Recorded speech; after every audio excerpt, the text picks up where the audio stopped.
Buenos días, yo soy el doctor Abraham Vázquez, soy profesor de medicina interna y de geriatría. El día de hoy vamos a ver el tema de marcha y caídas. Eh, Pensar en caídas sin tener en cuenta la marcha es imposible. La marcha adecuada es una parte importante y necesaria de conocer antes de hablar de caídas. El día de hoy vamos a hablar un poco sobre la fisiología y cambios con el envejecimiento de la marcha, implicaciones del medio ambiente en las marchas, alteraciones del balance y de la marcha. Vamos a obviar la parte de los casos clínicos de caídas porque los vamos a ver durante la clase presencial. Vamos a hablar de la epidemiología de las caídas, de los riesgos. Vamos a hablar de la detección y screening, del abordaje clínico, de la historia clínica y exploración física, y vamos a hacer un resumen. Hablar de la marcha lleva implícito, además del hecho propio de la marcha o la locomoción, necesitamos otros dos factores importantes. Uno de ellos es el balance y el otro es la capacidad cognitiva. Antes de poder llevar a cabo una marcha adecuada y segura, primero necesitamos lograr el balance. Y además de necesitamos tener capacidad cognitiva adecuada para poder adaptarnos al medio ambiente. El balance, a su vez, se define como la capacidad para tener estabilidad en el espacio. En algunos textos lo dice así, del cuerpo, en otros dice la estabilidad de cabeza en el espacio. Yo a esto le agregaría, además de la estabilidad, que puede ser tanto de manera estática como dinámica, tanto en reposo como en actividad, tener esta estabilidad, además de la capacidad para la compensación de movimientos adecuados para llevar a cabo movimientos volitivos. Esta sería la definición de balance. Además de esto, el balance se divide en varios órganos. No es una función que tiene que llevarse a cabo con diversos órganos y sistemas. Los más importantes son el sistema visual, el sistema vestibular, el sistema propioceptivo y el sistema oculomotor. Estos que acabo de mencionar es la parte aferente, es decir, son los estímulos necesarios que necesita el sistema nervioso para poder lograr el balance. Se necesitan los estímulos de la visión, el estímulo vestibular, el estímulo propioceptivo, ¿sí? Y tiene una parte eferente, es decir, la parte efectora, que son los músculos de cabeza y espalda y los músculos oculomotores. Estos sobre todo son necesarios previos a llevar a cabo un movimiento voluntario. Son las capacidades necesarias para compensar un movimiento y seguir teniendo esta estabilidad. Yo les menciono que tengan en cuenta como, por ejemplo, un muñeco, una muñeca, cuando les volteamos la cabeza, estos frecuentemente caen. Y caen por eso, porque no tienen un sistema de balance como tenemos los seres vivos, ¿verdad? Los seres vivos superiores, dentro de los que estamos los humanos, en el cual hacemos las compensaciones necesarias. Es decir, en fracciones de segundo, cuando nosotros volteamos la cabeza hacia algún lado o nos movemos hacia el otro lado, de manera muy rápida e inconsciente, más frecuentemente, se nos tensa la parte del cuerpo necesaria para tener estabilidad. Cuando nosotros planeamos un movimiento, nosotros tenemos que tener todas estas compensaciones necesarias antes de realizar un movimiento voluntario. Muy bien, entonces el equilibrio tiene dos partes importantes. Una que es la parte aferente o sensorial, por la cual recibimos los estímulos necesarios para poder determinar la posición del cuerpo en el espacio. Estas son tres partes principales. Es el sistema vestibular, que es uno de los más importantes, es el sistema visual y es el sistema propioceptivo. Todos estos tres actúan en conjunto de manera sincrónica para poder determinar la posición del cuerpo en el espacio ¿sí? Integrando toda esta información en el cerebelo y en los ganglios basales. Estos ya determinan la posición en el espacio, integran toda esta información, preparan al cuerpo cuando se va a realizar un movimiento voluntario, hacen los movimientos necesarios, las contracciones musculares necesarias y los movimientos oculares y de cabeza, preparando al cuerpo para el movimiento. Es decir, compensan el centro de gravedad antes de realizar el movimiento para no sufrir una caída. Hablando específicamente de la marcha, esta es una serie, se define como la serie de movimientos alternantes rítmicos de las extremidades y el tronco que determinan un desplazamiento del centro de gravedad hacia adelante. Esa es la marcha. Algunos aspectos importantes, algunos datos importantes de la marcha, es que la marcha confortable en el anciano va disminuyendo conforme va pasando el tiempo. Es por eso que es importante la marcha, porque la marcha confortable está relacionada con el estado de salud de una persona. Y por el contrario, las marchas no confortables o inseguras son un riesgo alto para tener caídas.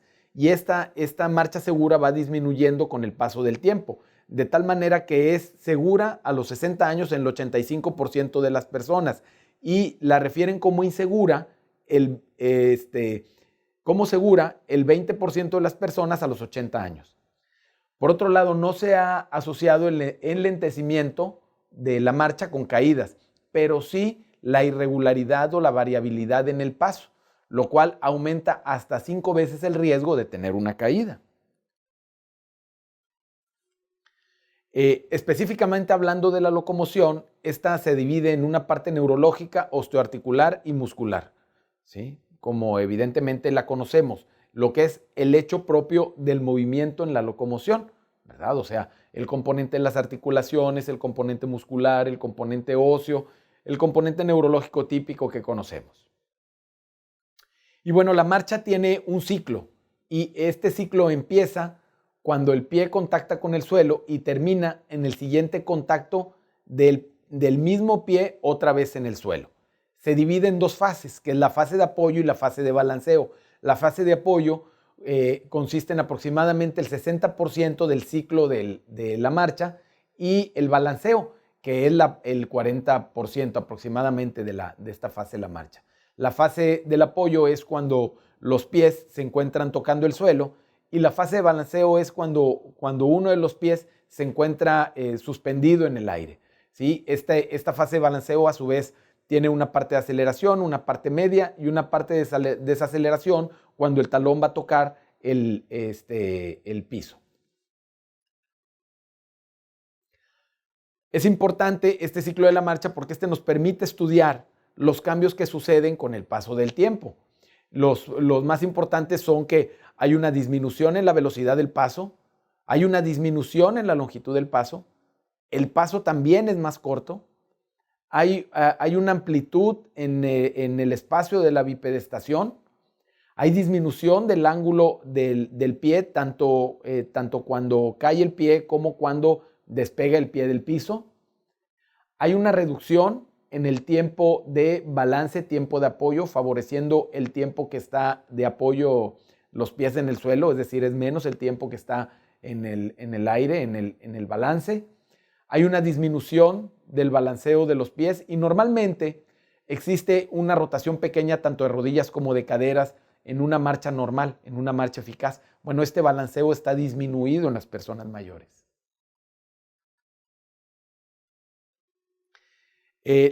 Frecuentemente, además de que es un marcador adverso pronóstico, las alteraciones de la marcha, tanto para la vida como para la funcionalidad, como para la cognición, para el estado de ánimo, prácticamente es un marcador adverso para muchos aspectos importantes de la vida en las personas mayores.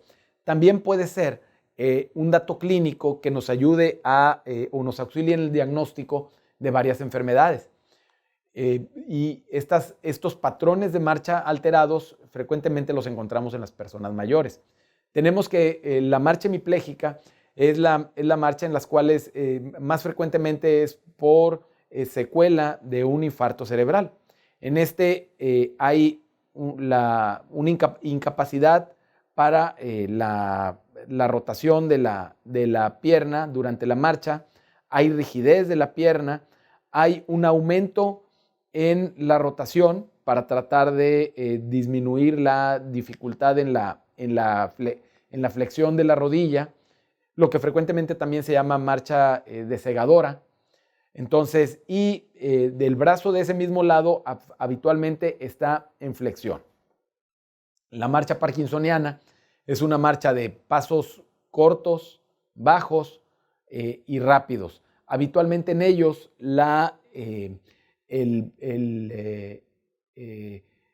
son personas que tienen una marcha rápida, una marcha con pasos muy bajitos, y su centro de gravedad habitualmente va adelante de las personas. Entonces, las personas tratan de alcanzar este punto de gravedad y por eso en ocasiones van caminando rápido, con pasos cortos, con el centro de gravedad que no lo tienen controlado, lo cual les predispone fácilmente a las caídas. En fases más avanzadas de la marcha parkinsoniana existe una especie como de estancamiento de la marcha y en ocasiones moviendo el pie ellos mismos empiezan ya con la marcha.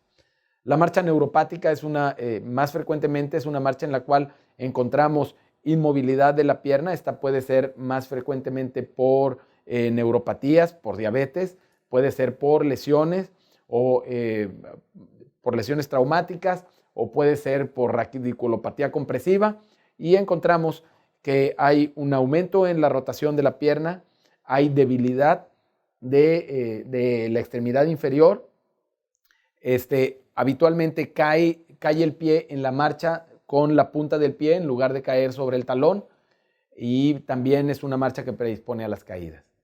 Está la marcha táxica, es la marcha típica de los problemas cerebelares, sin embargo también puede ser una marcha por alteraciones vestibulares o alteraciones medulares a nivel de los cordones posteriores, que es por donde va la parte sensitiva de la marcha, ¿verdad? Que es la que lleva la información sobre la posición y que se origina de músculos, de piel, de articulaciones. Y que antes se encontraba muy frecuentemente este tipo de marcha atáxica sensitiva en el tabes dorsal. Entonces, esta es una marcha en la cual está más amplia la base de sustentación, o sea, tienen más abiertas las piernas de lo normal, tienen pasos bajos, cortos, son irregulares, tienen incapacidad para estar quietos, están moviéndose constantemente. Y como les decía, lo más frecuente son alteraciones vestibulares, cerebelares o sensitivas. Tenemos también la fobia a la marcha, que es cuando las personas tienen miedo a caerse. También se llama astasovasofobia, que es fobia a estar parados. Frecuentemente estas personas se van tomando de todos los objetos que van encontrando para tratar de apoyarse y se les nota el miedo a caerse.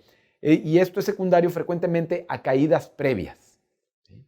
Tenemos también la marcha antálgica, que es una marcha en la cual hay evitación del apoyo de la pierna, de la pierna en la cual haya dolor. Más frecuentemente la encontramos en osteoartrosis de rodilla.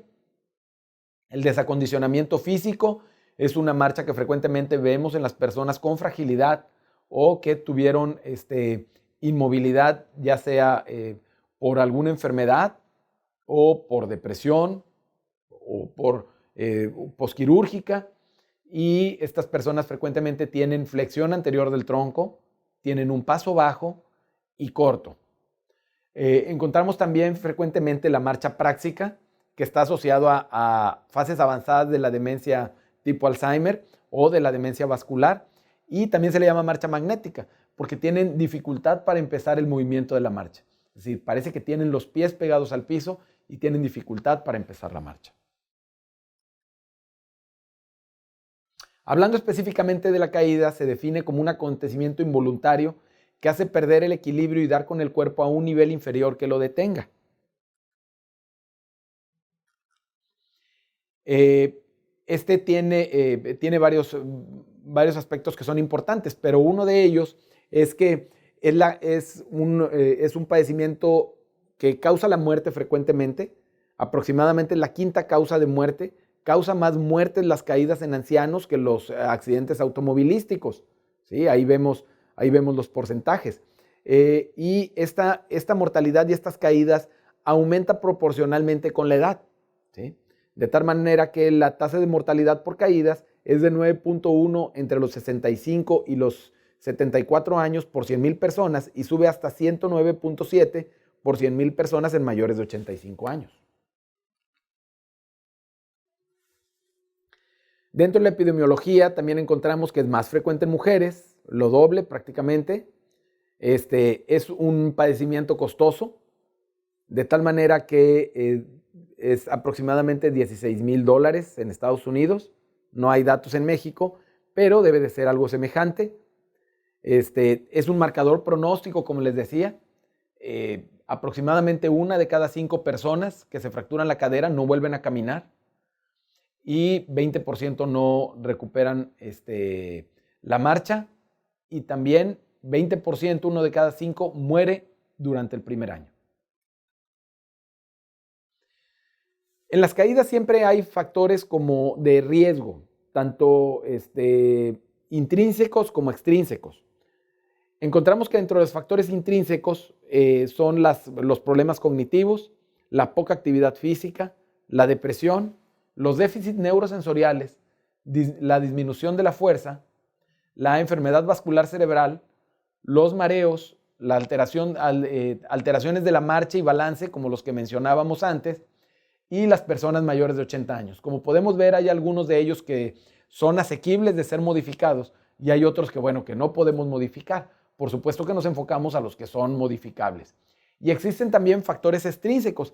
Estos factores extrínsecos pueden estar establecidos durante mucho tiempo y llegar el momento en que por otras mismas enfermedades ya no son tolerables y ya no los pueden compensar las personas y empiezan a sufrir caídas, o pueden ser que sean factores desencadenantes para sufrir caídas cuando se agregan. Es decir, una persona que tiene factores intrínsecos de riesgo para tener caídas y se agrega un medicamento como factor extrínseco, empieza esa persona a caerse. Otra puede ser el uso de ortesis y factores ambientales inadecuados. Por eso es frecuente que las personas mayores, cuando salen fuera de su hogar, empiezan a tener caídas o tienen caídas cuando salen de vacaciones, porque son medios nuevos y son medios poco propicios para desempeñarse cotidianamente. Entonces, de los factores que más fácilmente pueden ser modificados y que se ha establecido claramente que pueden prevenir caídas, son los que tienen que ver con los medios ambientes inapropiados. Y dentro de estos, pues, las iluminaciones son algunos de los más conocidos, es decir, iluminaciones que son insuficientes o iluminaciones que son exageradas, es decir, que pueden causar deslumbramiento en algunas personas mayores. Otros son los pisos inapropiados, pisos resbalosos, ¿sí? O pisos irregulares. Otros que deben de evitarse en términos generales y que si no se pueden evitar debemos de tener lo más propicio son las escaleras. Por ejemplo, igualmente que no sean resbalosas, que tengan una iluminación adecuada, también que tengan alturas que sean regulares, porque si han notado que frecuentemente hay escaleras que tienen escalones de diferente tamaño, bueno, esas también les dificultan a las personas tener una marcha adecuada. Los baños también son otros de los lugares en los cuales frecuentemente sufren accidentes de caída las personas mayores. Entonces, tazas que sean de una altura adecuada, o sea, más altas de lo normal, barras de apoyo, que no existan tapetes. Les facilita también que haya sillas en las regaderas para que no se vayan a resbalar. Los pasillos deben de estar libres de objetos, de adornos, de cables. Todas estas modificaciones y todas estas simplificaciones del medio ambiente disminuyen importantemente el riesgo de caídas. Ahí podemos ver cómo en los estudios encontramos cuáles son las causas más frecuentes de caídas. Sin embargo, hay que decir que la causa más frecuente de caída es multifactorial. Es decir, lo más frecuente no es que encontremos una causa, sino que lo más frecuente es que encontremos varias causas. ¿Sí? Entonces, dentro de estas varias causas, los que más frecuentemente encontramos son accidentes que tienen que ver con medios ambientes pocos propicios, ¿sí? Alteraciones del balance y de la fuerza. ¿Sí? Otros, bueno, ya son vértigo, hipotensión postural, alteraciones neurosensoriales, síncopes y, bueno, pues otras causas. Como les decía, siguen siendo debilidad de miembros inferiores, historia de caídas previas, también es otro factor importante de riesgo. Una persona que tuvo una caída previamente tiene un riesgo mayor de tener otra caída. Alteraciones en el balance, también. Otra vez, hablando de los factores intrínsecos que ya habíamos dicho, son básicamente los mismos, pero esta diapositiva lo que quería decir es que en ocasiones encontramos factores desencadenantes y los factores desencadenantes más importantes son enfermedades agudas, medicamentos y medios ambientes frecuentemente diferentes o que no son diferentes pero que sí son poco propicios.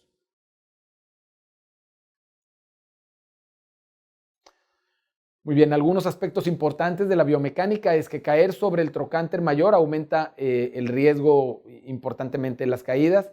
Caer sobre un vaso semiflexionado reduce el riesgo de caída. Sin embargo, hay que tener en cuenta que hay cambios biomecánicos con el envejecimiento que hacen que estos efectos de caer sobre el trocánter y caer sin alcanzar a meter los brazos o metiéndolos inapropiadamente, tiene que ver con muchos de los cambios normales del envejecimiento. Entre ellos encontramos que hay una disminución en el tiempo de reacción, ¿sí? Es decir, la capacidad que tienen para compensar o para defenderse en la caída del golpe está disminuida. Hay una propiocepción disminuida, lo que también disminuye, por supuesto, el estímulo aferente del que estábamos hablando. Hay disminución en los ángulos de movilidad de las articulaciones. Eso disminuye también la posibilidad de podernos defender a la hora de una caída. Hay disminución de la fuerza muscular y del poder de reacción, ¿sí? Entonces, todo esto facilita que haya lesiones durante las caídas en las personas mayores. Entonces, y no nada más sirve las caídas como el conocimiento de las caídas para la mejoría de la calidad de vida, para la mejoría de la sobrevida, sino que también frecuentemente son el único dato o el único síntoma de enfermedades agudas, que les voy a mencionar un poco más adelante. Pero dentro del abordaje de las caídas, una de las cosas importantes que nosotros hacemos en geriatría es que tratamos de encontrar cuáles son las personas que tienen riesgo de caerse. Entonces, esto dentro de la evaluación geriátrica es una parte importante. Detectamos a las personas que tienen una posibilidad alta de caerse, ¿sí? Detectamos cuáles son los factores que pueden ser modificables y tratamos de modificarlos. ¿Quiénes tienen más riesgo? Bueno, los que tienen el reporte de inestabilidad por algún instrumento geriátrico, que tienen autorreporte de inestabilidad, es decir, las personas que dicen, doctor, siento que no estoy caminando de manera segura, siento que me puedo caer, siento que no estoy bien equilibrado. Las personas que tienen una lesión previa en una caída, ¿sí? Y las personas que tienen más de una caída en un año. Todas estas personas tienen riesgo mayor de caerse. Es importante esta parte de quienes tienen riesgo de caídas, porque dentro de lo que hacemos en geriatría también es aplicar instrumentos para poder detectar las personas que tienen riesgo de caídas. ¿Cuáles son las escalas que más frecuentemente utilizamos? Pues son estas, ¿verdad? Es el Time Up and Go, en el cual a una persona le decimos que en una silla, que esté sentada en una silla que tiene braceras, entonces le decimos que camine 3 metros y que regrese. Vemos cuánto tiempo hace. Entonces, dependiendo del tiempo que haga, ya sabemos que una persona, entre más tiempo haga, mayor es el riesgo que tiene para sufrir una caída, ¿sí? Hay otra escala que frecuentemente se usa que es la escala de Tinetti. Esta tiene la ventaja que es más completa, porque no nada más evalúa la marcha en sí mismo, sino que también evalúa el equilibrio. Sin embargo, este tiene la dificultad que es una escala más laboriosa y que lleva más tiempo llevar a cabo. Entonces, esta no se usa tan frecuentemente. Se utiliza más bien con motivos de investigación. Para mí sería bueno que supieran y que pudieran llevar a cabo el Time-Up-and-Go, más que la escala de Tinetti. En esta vemos los puntos y de acuerdo al puntaje que tenga es mayor el riesgo de caídas. Entonces, dentro de la evaluación de una persona con caídas en un consultorio, lo primero que tenemos que hacer es identificar los riesgos de caídas, ver el estado de la movilidad y el balance e identificar los riesgos ambientales, ya que son de los más frecuentes, que pueden ser modificados. Entonces, en la historia clínica, cuando una persona tiene una caída, tenemos que ver cuál es el lugar, evidentemente, porque frecuentemente los lugares donde se caen vuelven a caerse más tarde en el mismo lugar, y esto tiene que ver porque seguramente son lugares poco seguros, ¿sí?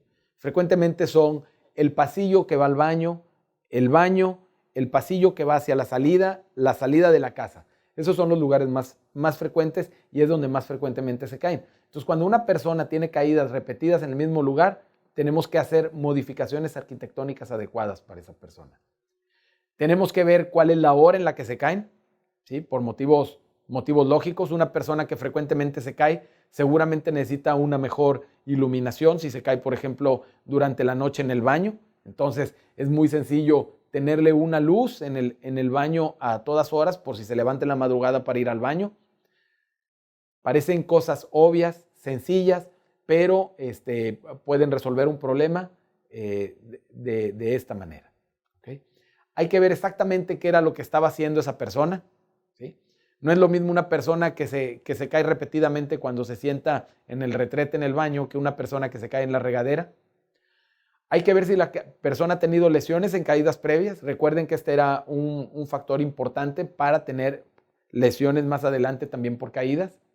Hay que evaluar la capacidad que tiene para pararse sin asistencia esta persona. Hay que ver cuál es su estado de alerta, ¿sí? Durante la caída, ¿sí? Hay que ver si la persona tuvo capacidad para pararse solo o tuvieron que ayudarle a pararse. Por supuesto que una persona que tuvieron que pararle tiene mayor posibilidad de haber tenido una caída con una lesión grave. Hay que ver si tuvo alteración del estado de alerta antes o durante la caída. Esto nos da pistas diagnósticas. Hay que ver si tuvo síntomas asociados, ¿sí? Muy frecuentemente lo que preguntamos es mareo, incontinencia urinaria, mordidas. Mucho de esto nos orienta hacia el diagnóstico del motivo de la caída. Algunas perlas diagnósticas: una caída hacia atrás frecuentemente está asociada con enfermedad de Parkinson y en enfermedad de Alzheimer. Si tuvo una caída que ha tenido inicio agudo, es decir, una persona que no tenía caídas y frecuentemente empieza a caerse, hay que buscar medicamentos, infecciones o alteraciones electrolítico-metabólicas. En estas tres está aproximadamente el 90% de las causas en caídas agudas, ¿sí? Otras causas son cardíacas y enfermedad vascular cerebral. Si tuvo alteración del estado de conciencia durante la caída o posterior a la caída o antes de la caída, hay que considerar crisis convulsivas o enfermedad vascular cerebral. En el consultorio, durante la exploración, tenemos que tener en cuenta muy importantemente todos estos datos. Uno de ellos es la presión arterial. La presión arterial se tiene que buscar intencionadamente si tiene ortostatismo, ¿sí? Que es una causa frecuente también de caídas o de contribuyente a caídas. Hay que hacer una exploración neurológica adecuada, hay que descartar enfermedad vascular cerebral, Parkinson, ¿sí? Hay que ver cómo está neurosensorialmente. Ya vimos que alteraciones neurosensoriales también provocan caídas. ¿Empiezo? No, puedes seguir. Hay que ver la cognición. Las personas con demencia por disminución de algunas capacidades cognitivas. Ya veíamos que el equilibrio está muy relacionado con la cognición, ¿sí? Que necesitamos tener un adecuado estado frontal y tenemos que tener una adecuada praxis para poder tener una marcha adecuada. Bueno, las personas con demencia tienen un riesgo mayor de tener caídas. Otro padecimiento importante que puede provocar o contribuir a caídas es la depresión. Trastornos del afecto también causan caídas. Una de las causas que ya vimos que muy frecuentemente está relacionado o involucrado en las caídas es la disminución de la fuerza muscular. Entonces siempre tenemos que buscar cómo está esta persona en la fuerza muscular. Por supuesto, miembros inferiores es más importante, y de los miembros inferiores, la fuerza que tienen en el cuádriceps es el músculo más importante que tenemos que tener en cuenta para caídas y para el tratamiento y rehabilitación de las caídas. Es el fortalecimiento del cuádriceps. Hay que ver el estado articular, ¿sí? Hay que buscar cómo están las rodillas, cómo están las caderas, cómo están los ángulos de movimiento de esas articulaciones. Y por supuesto hay que hacer una evaluación detallada de los medicamentos que está tomando esta persona. Porque, como ya mencionábamos, uno de los aspectos importantes en los cuales podemos incidir es en los medicamentos. Porque hay medicamentos que causan caídas. Una persona que estaba razonablemente bien de su equilibrio y empieza a tener problemas de equilibrio y caídas, tenemos que buscar si está involucrado alguno de estos medicamentos. Benzodiazepinas, antihistamínicos, analgésicos, narcóticos, en general todos los neurolépticos, todos los medicamentos que tienen capacidad anticolinérgica, entre ellos los antihistamínicos y los antiparkinsonianos, los medicamentos que causan parkinsonismo, como metoclopramida, los medicamentos cardiológicos, entre ellos los antihipertensivos. Dentro de los antihipertensivos existen que algunos están más asociados a caídas, como los betabloqueadores y los calcio antagonistas. Otros medicamentos que están asociados a caídas, que no están dentro de este grupo de 3 medicamentos: anticolinérgicos, neurolépticos o cardiológicos, son corticosteroides, colchicina, estatinas, etanol, interferón y pilocarpina, también relacionados con caídas.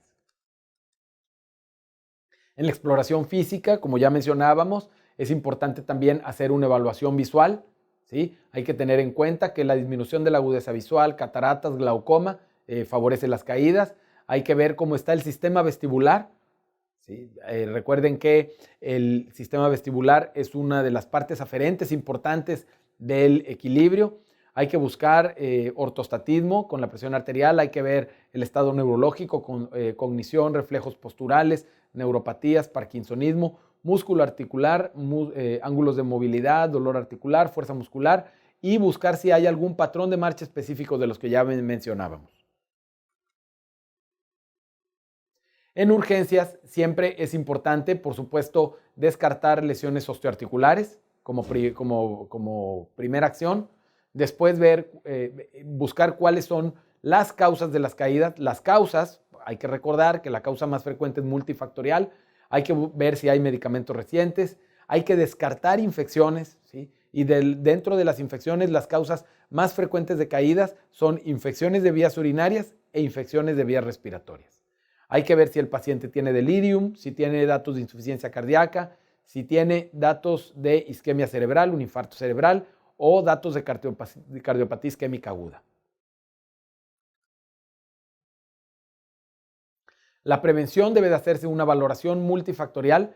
Esto disminuye, ¿sí?, el riesgo del 18%, ¿sí?, el riesgo, y el número de caídas en un 43%. Entonces, las medidas de prevención que se llevan a cabo para caídas son muy eficaces, ¿sí? Entonces, los ejercicios son básicamente 3 tipos, los ejercicios que se deben de hacer. Son de fuerza, primero, de balance y flexibilidad, ¿sí? Entonces, no son suficientes nada más los ejercicios aerobios, sino los ejercicios de fuerza también son muy importantes para la reducción de caídas. Son más eficientes los ejercicios de fuerza que los ejercicios aeróbicos para reducir las caídas.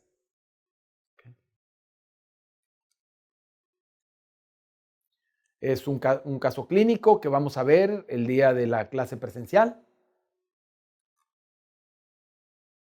Y muy bien, en conclusiones podemos decir que las caídas son una de las causas principales de discapacidad y muerte del anciano. Es un marcador pronóstico importante tanto para calidad de vida como para esperanza de vida. Puede ser el síntoma único de una enfermedad grave, como ya mencionábamos, ¿sí? Puede ser que se presente una persona con caídas repentinamente y lo que trae es una infección de vías urinarias grave, una neumonía, o puede ser que tenga enfermedad vascular cerebral o cardiopatía isquémica y que no tenga ningún síntoma que tenga que ver específicamente con estos órganos, ¿sí? La causa más frecuente es multifactorial y frecuentemente cuando encontramos muchas causas, con restablecer una de esas causas o darle tratamiento a una de las causas es suficiente para que deje de caerse esa persona. Y las medidas de prevención son eficaces para evitarlas. La evaluación y el tratamiento son multidisciplinario e involucra médicos, trabajadores sociales y rehabilitadores. Y el mayor reto actual es la diseminación de las medidas de prevención en los sistemas de salud.